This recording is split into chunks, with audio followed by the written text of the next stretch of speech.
ayet deyip bu 7 saliye Sykes Picot Fernher kam Gesang. Goldener Tropfen هلبستن جوتا أمايا الطيب هاينريش هاينا وأرجان آري غاينا غيلكا وعبد الله بشيو بهردو زمان كردي وألماني لبوخوم دهنا بيشكش كرن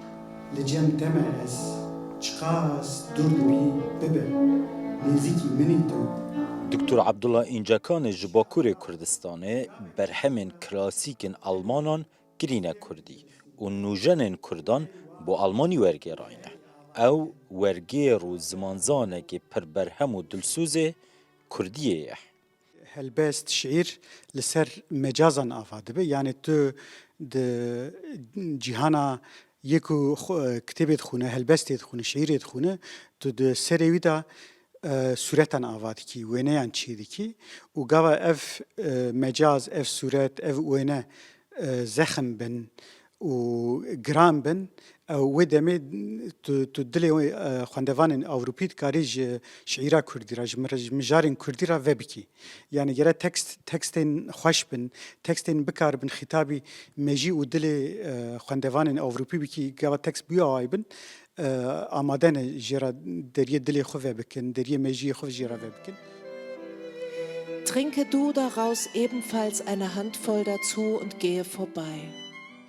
خانم اکترا لشانویا باجار بخوم جمن را دبیجه او جشعر حزدکه لی به انگلیزیان فرانسی بانا دبه هنک وینه د سریوی دا دیار بانا لی او کردی وکه زمانه که موزیکی حس پیدا کردن او پشتراست مجارن هلبزوان و شاعرین کردان دکارن ورگرین آلمان و اوروپی جی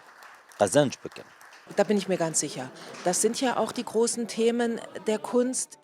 اجوی باورم اف مجارن مزنین هنری ین هردمن نیوی اوروپا دما بلاونا سوسیالیزمان توی نازیتی لسرگونه بون لسرگونه جی هلبست و شانوین آزادی نویسینه از باور دیکم کو ایرو بیرکرین نگه مزن هیا کو ده نویسه ده وره رفلکس کرن ده هلبسته ده ده موزیکه ده جی بیرکرین آوی چنده جی گلک مزنه و پیوستی آمروان به هیا جبر کو اف هزکه چراسریه و دل و رحمتیه. Das ja auch eine heilende,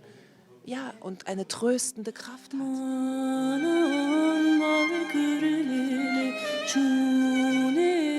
برهبوین ایوارا هلبستین کردی و آلمانی بدنگ و تونن جدستین دو خانمین موزیسیانین کردی و سمایا پیوان دلو درونن خواه جروشگارا پری کش و وکش